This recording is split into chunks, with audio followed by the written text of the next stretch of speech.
हरे कृष्णा। श्रील प्रभुपाद वाणी की जय। 30 मई।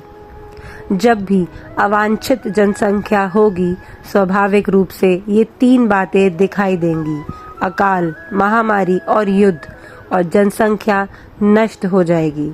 उस समय भी थोड़ी अवांछित जनसंख्या थी, जिसके लिए श्री कृष्ण ने युद्ध की व्यवस्था की। यदि हम अच्छी जनसंख्या चाहते हैं, उत्तम दर्जे की पीढ़ी चाहते हैं, तो हमें भगवत गीता के सिद्धांतों का पालन करना होगा। न्यूयॉर्क, 30 मई 1966। जगत गुरु श्रील प्रभुपाद की जय। श्रील प्रभुपाद वाणी की जय।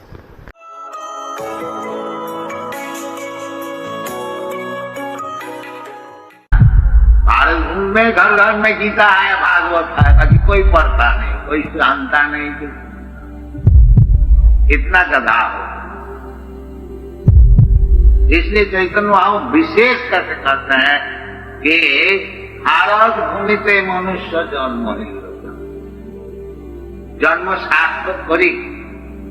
जन्म सार्थक करी का अर्थ होता है जन्म को पूर्ण बनाओ, संपूर्ण बनाओ।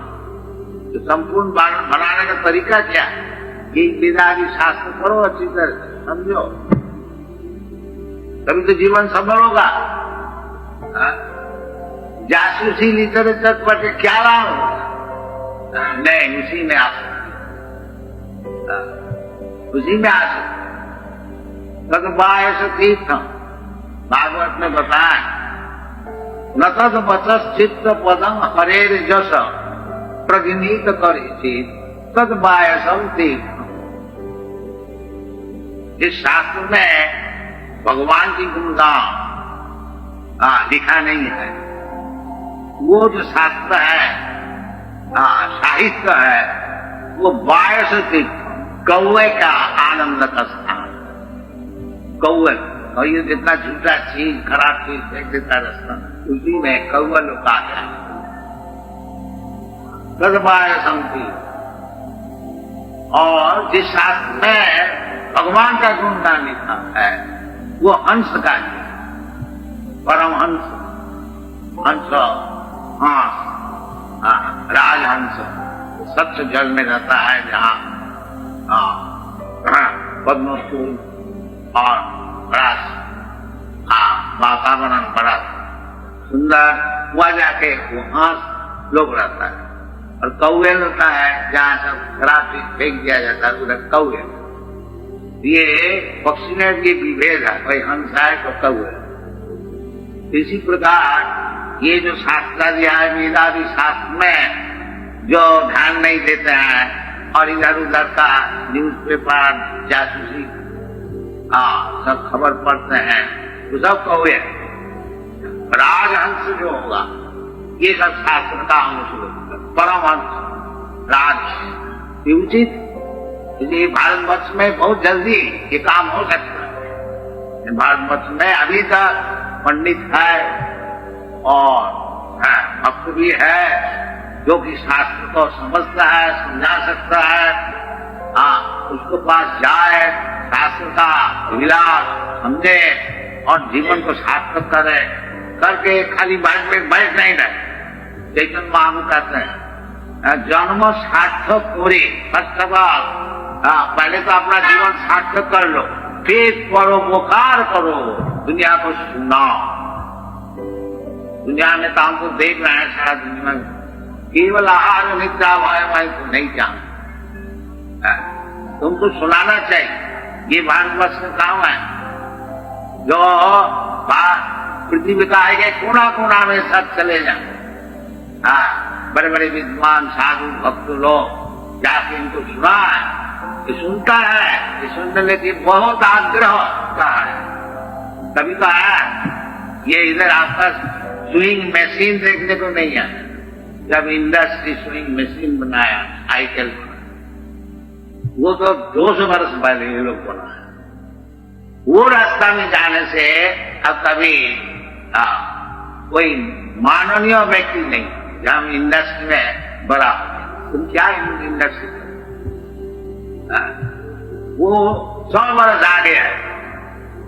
उसको अगर भगवत भक्ति देंगे तभी तुम्हारा सम्मान। वो चीज वहां है नहीं। मशीन बना के उधर बड़ा नहीं हो सकता। इधर बना सकते हो बोन गाय सियाल राजा, जंगल में सियाल भी राजा, वो अलग चीज।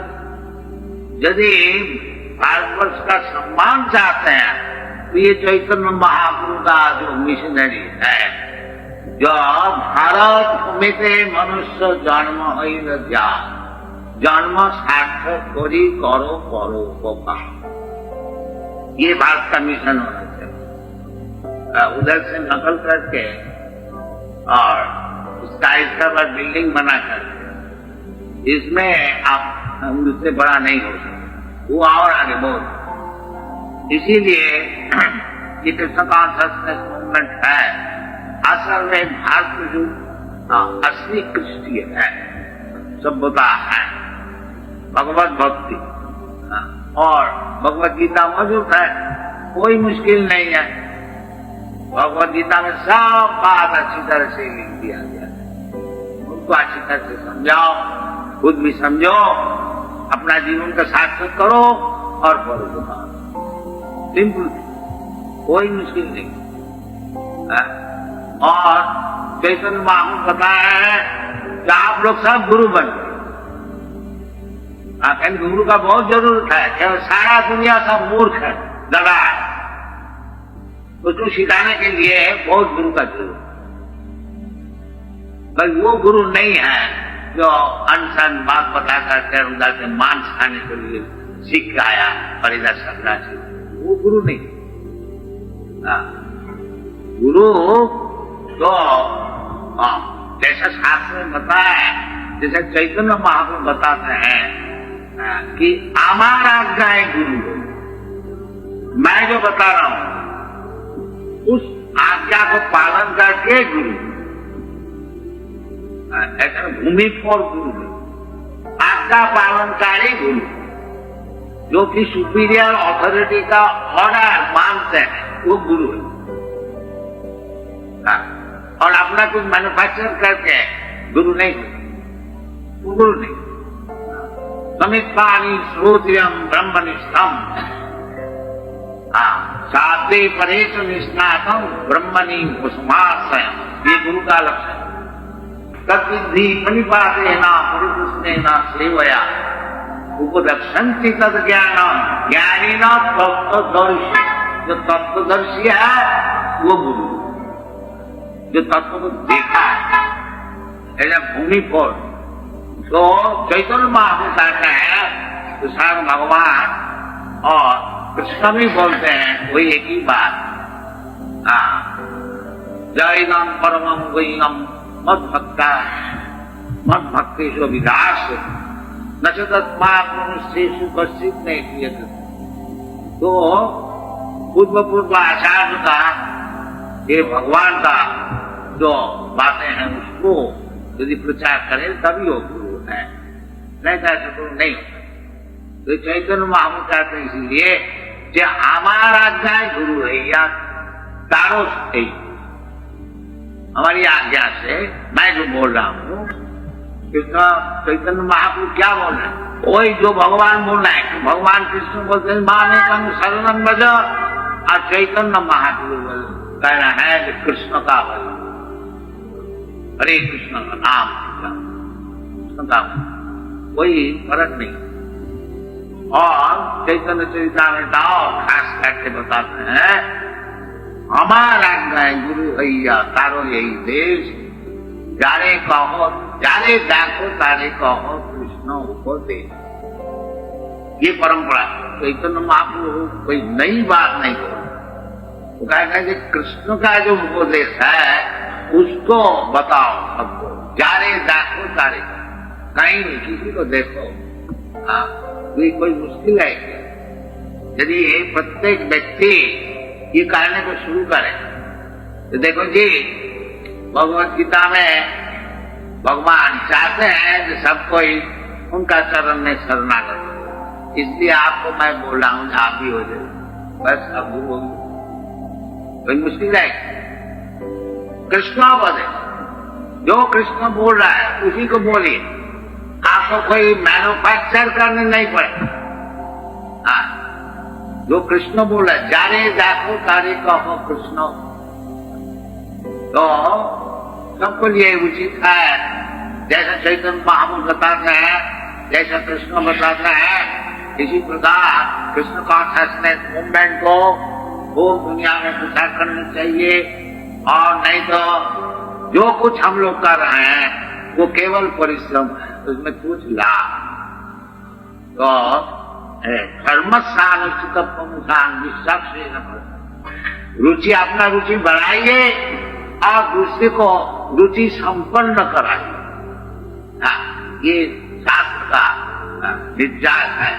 तो सबको मिल करके सबको समझा कि भाई कृष्णास्तु भगवान श्याम, कृष्ण जो असल भगवान है वो कृष्ण है, कृष्ण तो भगवान श्याम।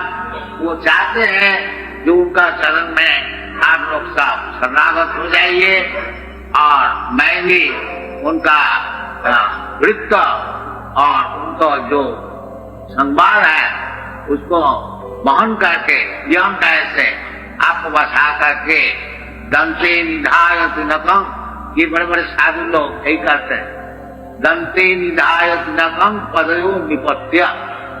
हाँ, हम अपना मुंह में बिना ग्रहण करके बहुत नम्रता से और बहुत खुशामदी करके आपको चरण में एक निवेदन कर रहा हूँ। ये प्रचार के विषय। तो हाँ, जो भक्त व्यक्ति होगा तो सुनेगा, अच्छा भाई बोलो, तुम इतना दीनता से नम्रता से कुछ चीज बोलने को चाहते हो तो बोलो, क्या बोलने को चाहते हो। तो बोलना है कि हे साधु, आप तो बहुत साधु है, आप बहुत जानने वाला है, सुनने वाला है, ये हमारा निवेदन है। सकलों में वो विहाय बुरा, जो कुछ आप सीखे हुआ है उसको फेंक दीजिए, उसको दूर में फेंक दीजिए। सकलों में वो विहाय बुरा। फिर हमको क्या करना है, चैतन्य चंद्र चरणे गुरुतानुराग।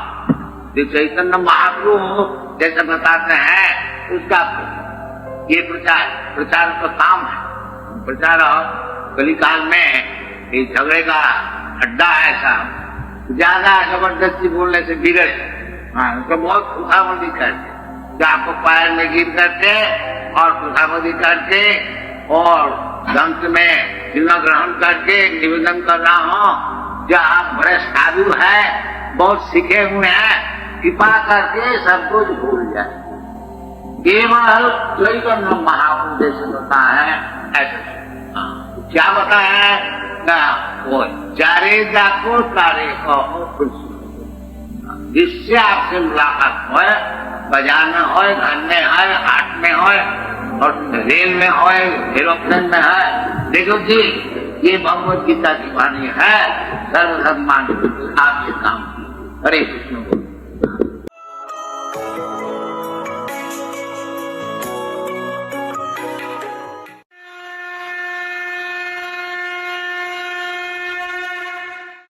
हरे कृष्ण। भगवत गीता अध्याय 1 श्लोक संख्या 43। उत्सन्ना कुल धर्माणाम मनुष्याणाम जनार्दन नरके नियतम वासो भवतीति अनुशुश्रुमा। हे प्रजापालक कृष्ण, मैंने गुरु परंपरा से सुना है कि जो लोग कुल धर्म का विनाश करते हैं वे सदैव नरक में वास करते हैं। तो कुल का नाश करने वाले अर्जुन कह रहे हैं, अपने मन से नहीं कह रहे। सुश्रुमा सुने हैं गुरु परंपरा से। तो अर्जुन जिस कंक्लूजन पे आ रहे हैं कि अगर हम कुल का नाश करते हैं, क्योंकि इन सबको मार देंगे, स्त्रियों की रक्षा नहीं होगी, अवांछित संतानें उत्पन्न होगी, वर्ण संकर होगा, उससे पिंडदान रुक जाएगा और कुल का नाश होगा। कुल का नाश होगा तो हे प्रभु, मुझे नरक में जाना पड़ेगा। बिल्कुल सही है। और अर्जुन अपने मन से बात कर ही नहीं रहे हैं। महत्वपूर्ण है ये समझना कि अर्जुन वही कह रहे हैं जो उन्होंने ऋषि मुनियों से, साधुओं से, गुरु परंपरा से सुना है। आजकल हम कभी भी कुछ क्लास लेते हैं तो प्रश्न उत्तर उठता है, स्पेशली रामायण को लेके या महाभारत में से। क्या प्रश्न होता है? हमने सुना है ऐसा, हमने टीवी में देखा है, ये क्या टीवी गुरु परंपरा द्वारा जो टीवी में सीरियल है वो क्या प्रामाणिक है? क्यों देखते हैं आप ये? अप्रामाणिक चीजें दिखाई जा रही हैं, वो प्रामाणिक नहीं है। हमने सुना है, तो मैं पूछता हूं कहां सुना है? किसी से सुना है? जैसे आप सुना भी होगा, आपने पढ़ा भी होगा, गीता सार, जो हुआ अच्छा हुआ, जो हो रहा है अच्छा हो रहा है, जो होगा अच्छा ही होगा, ये गीता का सार है। गीता में कहीं पे भी ऐसा श्लोक नहीं है भगवान बोल रहे हैं, क्योंकि अर्जुन बोल रहा है छोड़ देते हैं। भगवान ये तो नहीं बोले जो हुआ अच्छा हुआ, अर्जुन तुम लोगों के साथ अन्याय हुआ अच्छा हुआ, जो हो रहा है वो भी अच्छा होगा, आगे भी अच्छा होगा, छोड़ो युद्ध मत करो। तो गीता सार जो 7, 8 या 9 स्टेटमेंट दिए जाते हैं हर जगह आप देखोगे, वो गीता में है ही नहीं। वो तो किसी ने अपने मन से लगा दिया, नाम दे दिया गीता का। हम एक व्यक्ति से मिले, वो बहुत बड़ा मंदिर चलाते हैं, है ना, नाम नहीं लेंगे। तो उनके स्टोर था, बुक स्टॉल। हम गए, देखे भगवत गीता है, तो भगवत गीता खोल के देखे क्या लिखा है, तो उसमें तो कुछ और ही था। तो हमने पूछा ये क्या है? बोले तो हमारे गुरु जी का ऑटोबायोग्राफी है। ठीक है, अच्छी बात है, नाम क्यों गीता दिया है? गीता नाम बिकता है ना, गीता नाम रखने से लोग खरीद के जाएंगे। ऐसा अधर्म चल रहा है संसार में। गीता सार गीता में है ही नहीं और गीता सार बन गया। तो इसीलिए हमने यहां सुन लिया है, हमने इससे सुना, उससे सुना, इससे सुना, नुक्कड़ पे सुना, फुटपाथ पे सुना, ट्रेन में सुना, टीवी में देखा, ये सब छोड़ दीजिए। गुरु परंपरा क्या कहती है, भगवान क्या कहते हैं, इसको समझिए। और इसीलिए जब प्रभुपाद जी ने गुरु परंपरा में रहते हुए तात्पर्य लिखा, भगवत गीता का टीकाएं लिखी, तो इसलिए अपने भगवत गीता को नाम क्या दिया? भगवत गीता यथारूप, इंग्लिश में as it is. As it is लिखा क्यों प्रभुपाद ने? क्यों वो एम्फसाइज दिया? क्योंकि जैसे भगवान ने कहा गुरु परंपरा में आ रही है, प्रभुपाद जी कहे मैं एज इट इज यथारूप आप लोग को प्रस्तुत कर रहा हूं। कुछ भी मैंने न कम किया है न ज्यादा किया है, न किसी का मतलब का हेरा फेरी की है। तभी तो आज देख रहे हैं संसार में कि प्रभुपाद जी का जो भगवत गीता है, जो इस्कॉन का भगवत गीता, वो पढ़ के हजारों लाखों लोग भक्त बन रहे हैं। क्योंकि जब पढ़ रहे हैं तो वो पोटेंसी, वो शक्ति जो भगवान ने दी है वो वैसे ही है, तभी तो उसका असर हो रहा है। अगर आप किसी अपने नौकर को भेजते हैं, जा भाई मेडिकल से दवाई लेके आ, वो दवाई लेता है, फिर उसमें कुछ मिला देता है, कुछ हेरा फेरी हो जाता है, लिक्विड है खोल के कुछ करता है, तो आपको उसका असर नहीं होगा, मतलब दवाई में गड़बड़ है। तो क्यों बाकी भगवत गीता में इतना नहीं? क्योंकि श्लोक तो संस्कृत सबके सेम है, लेकिन उसकी टीका, उसका समझाने का, उसमें लोग कुछ भी घुमा देते हैं। कोई व्यक्ति कहता है कि जब भगवान कहते हैं मन मना भव मद भक्तो मध्याजी माम नमस्कुरु, तो बोलता है नहीं, कृष्ण को समर्पित नहीं करना हमको। कृष्ण बोल रहे हैं समर्पित करो, कृष्ण को समर्पित नहीं करना है, कृष्ण के अंदर जो कृष्ण है उनको समर्पित करना। अगर ऐसा होता तो कृष्ण कहते नहीं मेरे अंदर समर्पित करो। कृष्ण तो खुद कहते हैं 90 अध्याय में, ना मेरे अंदर कुछ है ना मेरे कुछ बाहर है। सच्चिदानंद है, उनका शरीर हमारे जैसा नहीं है। तो इसीलिए जो भी हम ज्ञान प्राप्त करें वो गुरु परंपरा से प्राप्त करना बहुत जरूरी है।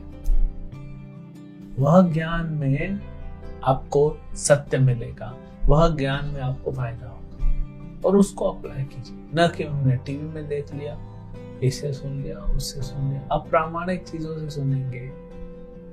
जैसे वायरस के दौरान गवर्नमेंट कुछ गाइडलाइन इशू करता है, तो गवर्नमेंट के डॉक्यूमेंट्स को पढ़िए, क्योंकि गवर्नमेंट ऑथोराइज्ड है, न कि कहीं से भी कुछ व्हाट्सएप पे चल रहा है। इनफैक्ट गवर्नमेंट खुद बोल रही है कि व्हाट्सएप पे झूठ या अफवाह मत फैलाइए कुछ भी वायरस को लेकर, फिर भी लोग फैलाते हैं। तो इसीलिए हमको क्या करना चाहिए, गुरु परंपरा से ज्ञान लेना चाहिए। अर्जुन ने वही किया, गुरु परंपरा से ज्ञान लिया और कह रहा है कि हम नरक में जाएंगे। वो तो भगवान बाद में बताएंगे कि नरक में तुम नहीं जाओगे अर्जुन। क्यों? भक्ति करने वाला नरक में कैसे जा सकता है? तुमको मैं बोल रहा हूं युद्ध करने के, मुझ पे विश्वास रखो। तो उसको भगवान आगे समझाएंगे, जब अर्जुन के इन 5 तर्कों का उत्तर देंगे तो आगे समझाएंगे। हरे कृष्ण।